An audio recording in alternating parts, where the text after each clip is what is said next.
আজকে আমাদের গৌরবের দিন।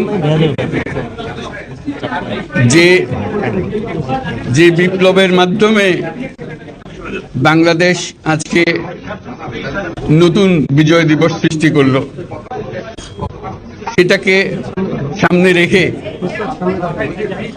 এবং আরো মজবুত করে আমাদেরকে সামনে এগিয়ে যেতে হবে।